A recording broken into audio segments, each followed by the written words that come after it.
First kingdom and republics. We have read about Jana that signified the tribes with which people who belonged to a particular clan and shared common cultural values as well as kingship ties were associated. So, in the previous chapter, we have already read about the Jana, which basically deals with the tribe people, okay, and who belong to a particular clan, that is Gotra, and they shared same cultures and same kingship, that means the same king. During the last phase of the later Vedic period, a change came in the life of the people. These resulted in tremendous growth of agricultural practices. So, especially in the last phase of the later Vedic period, a change had taken place in the society which resulted in the growth of agricultural practice. One of the major reasons for this was the use of iron plough for the first time. So, how the agriculture practice growth was increased because of the use of iron plough.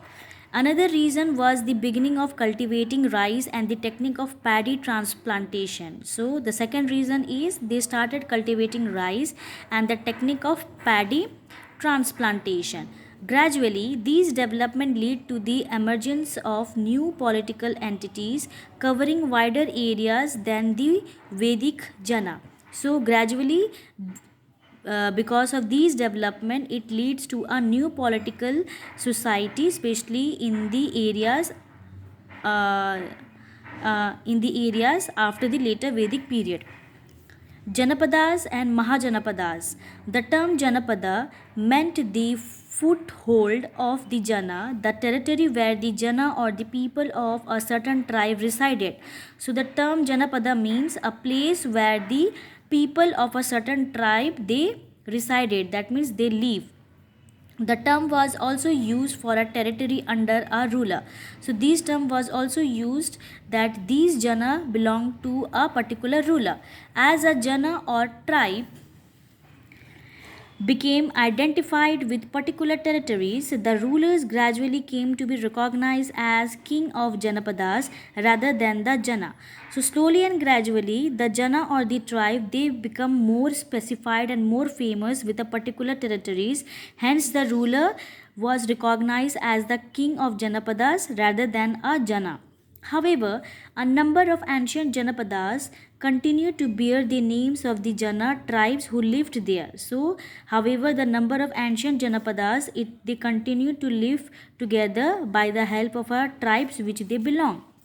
Under this mighty and ambitious ruler, some of the Janapadas gradually expanded and grew into large political entities. These were known as Mahajanapadas or the Greater Kingdom. So slowly and gradually, these Jana they come together and they expanded and grew in a large political areas, especially in the political field, and hence later on the whole Janas, by combining the whole Janas, they were known as Mahajanapadas or the Great Kingdoms. After years of fighting, four of these, namely Magadha, Vatsa, Avanti, and Koshala, emerged as the most powerful and important Mahajanapadas. So, after the years of fighting, the four category they were emerged as the most important and powerful Mahajanapadas. Subsequently, Magadha overtook the other three and remained the epicenter of all major political activities across the Indian subcontinent for many centuries. So, though these four were the most important and powerful, but Magadha was the epicenter of all the political activities and it was the main center where the Mahajanapadas were operated, especially for the many centuries.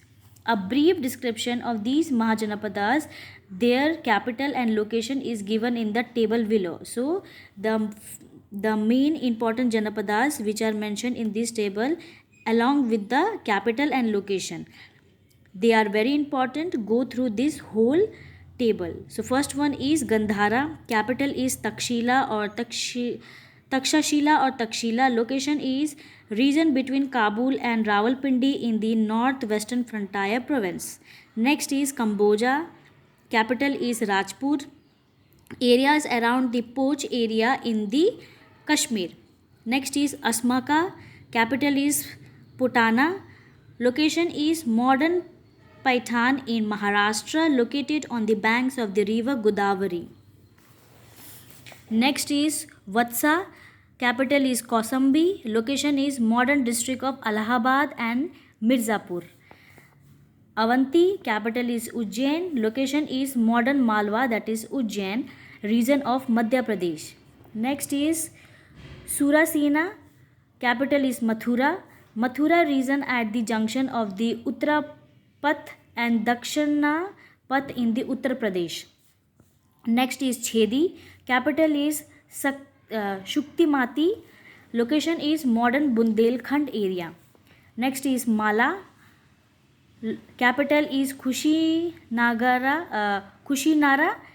Pava, location is modern district of Deoria, Basti, Gorakhpur, which is in Uttar Pradesh. Next is Kurus, capital is Hastinapur or Indraprastha, location is modern Haryana and Delhi, including areas to the west of river Yamuna. Next is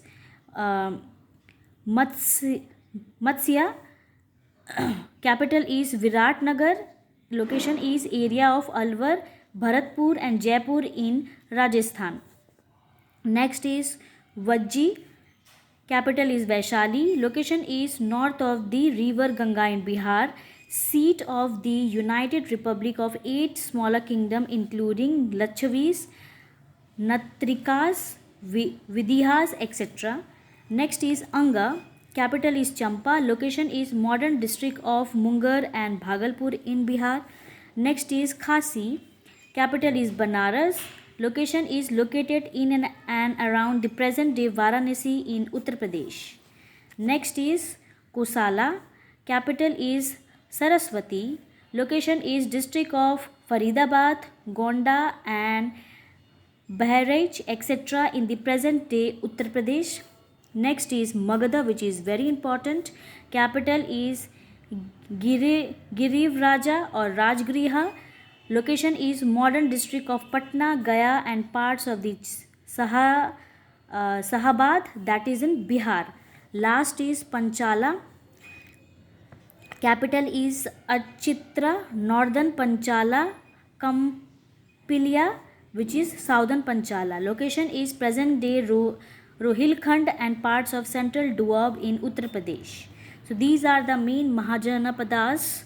Okay, according to the some ancient Buddhist text, as many as 16 Mahajanapadas including kingdoms and republics emerged in the northern and northwestern part of Indian subcontinent around 600 BCE. So according to some ancient Buddhist texts, it is believed that there were total 16 Mahajanapadas, okay, which basically emerged in the northern and northwestern part of our Indian subcontinent, especially in the year 600 BCE.